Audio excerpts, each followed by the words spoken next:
Hi there, and welcome to our 7th video where we're covering the basic skills to play the percussion keyboard. This will be our last in the series of videos, and then we're going to do some live work during the online academy where I'll build on top of what we've already done here.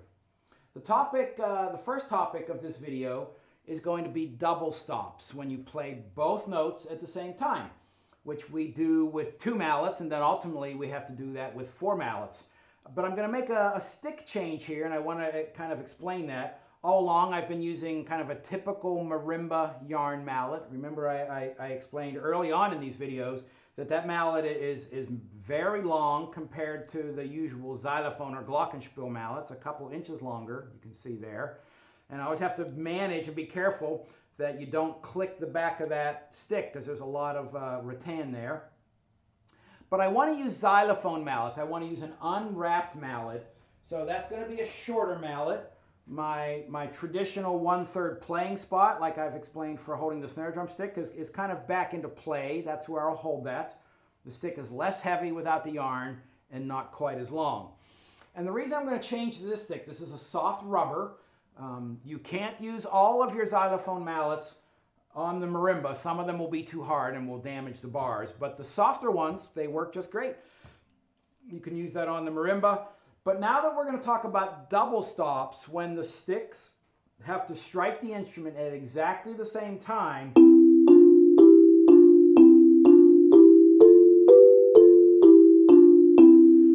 use a rubber mallet which is going to let me know whether I'm really striking them at the same time or whether they're hitting just slightly off, like this. But when the yarn is there, it makes it a little easier to kind of get away with the bad double stop. So I want to use a stick that makes it very clear whether I'm getting that right or not. Double stops are a very important skill for 2 mallet keyboards. You play your double stops in various intervals. So what I've been playing here, I'm in C major, and I've been playing notes that are a third apart. So starting on C and E, and moving up, both sticks moving up one note to D and F.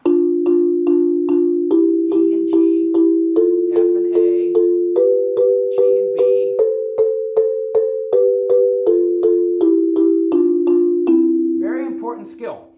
Now, here's why I think this is a difficult transition. If you started as a snare drummer and you spent a lot of time working on your flams on the snare drum, and you have great control of that grace note,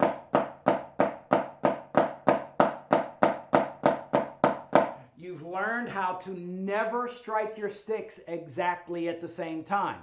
That's really not a thing that we do on the snare drum very often. But now that we're coming to the marimba, it's the exact opposite. We never want to strike the mallets at 2 different times. We always want to strike them at the same time. So it's kind of the anti-flam. So you have to have good flam control for the snare drum and the drum set and plenty of other instruments. But for the keyboard, it's about having good double stop control. So instead of like you do with the flam where you have a grace note and a main note, you now want both sticks exactly at the same height, moving exactly the same. And so in this case, nice full strokes. But remember, most of us have a dominant hand. In my case, my right hand is stronger than my left hand, and it's really hard to have the dominant hand and the non-dominant hand to move exactly the same way, getting exactly the same sound. That's why I would go back to a sticking philosophy that encourages trying to strengthen the weak hand so it's as strong as possible and much more like the dominant hand. So there are my double stops in thirds.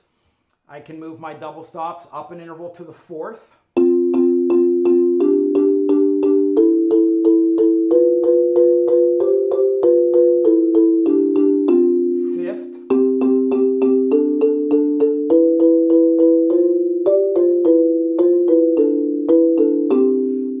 Octave.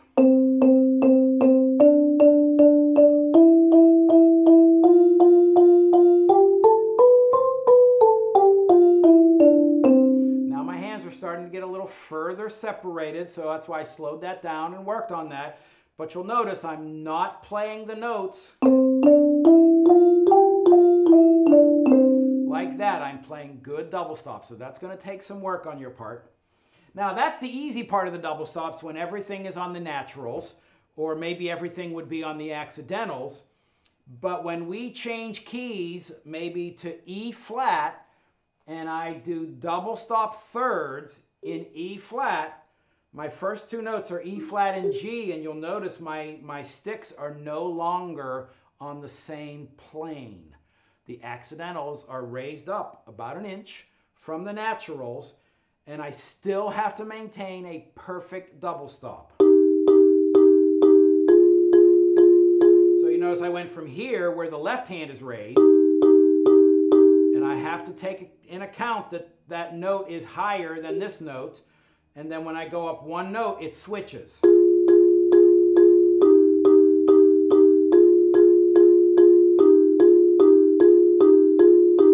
So still good double stops, even though I'm moving between the accidentals and naturals.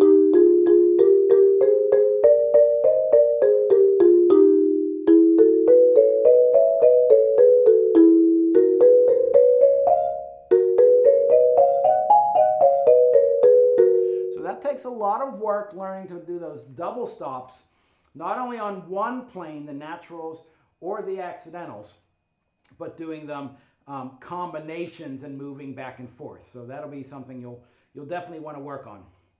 The second component of this video is I want to go back to scales and just talk about some more advanced ways to play your scales.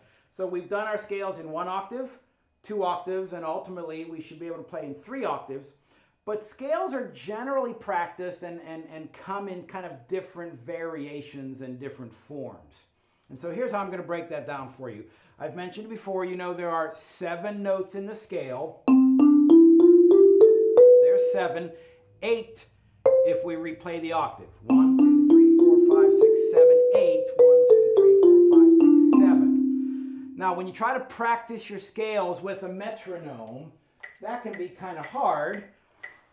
1, 2, 3, 4, 1, 2, 3, 4. I don't get back to 1 because there are 7 notes. And what's a helpful thing to do is to not just go to the 8th step of the scale, which is a repeat of the octave, but go to the 9th step of the scale. 1,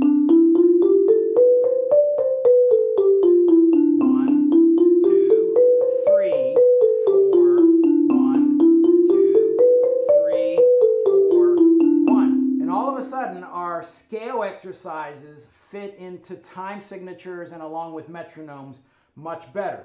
So let me explain how I'm thinking about that. I'm thinking about that in terms of degrees of the scale or steps of the scale. 1, 2, 3, 4, 5, 6, 7, 8, 9, 8, 7, 6, 5, 4, 3, 2, 1. So if you have your keyboard with you, you'll want to do that and learn to count those steps of the scales. Let's do that again.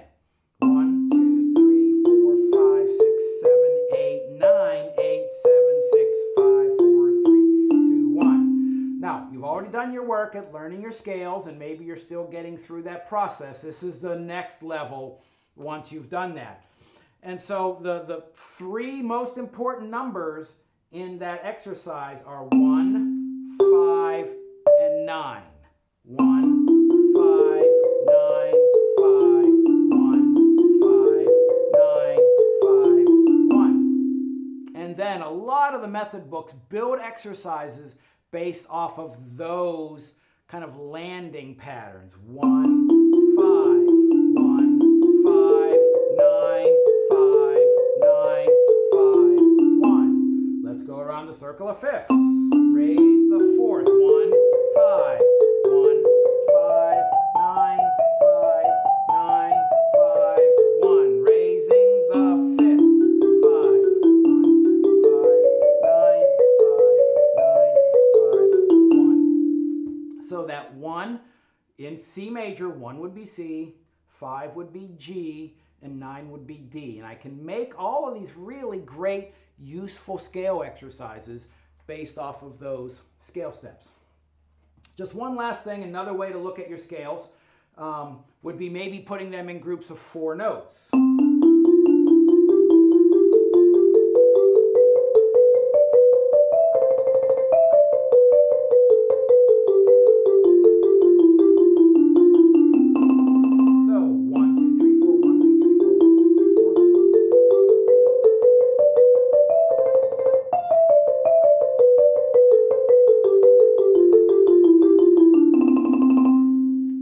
Make up all these patterns and then play them again around the circle of force. But the more you know your scales and the better you sight read, like our first video talked about, then you're really going to be ready to explore all the wonderful music on the marimba and the xylophone.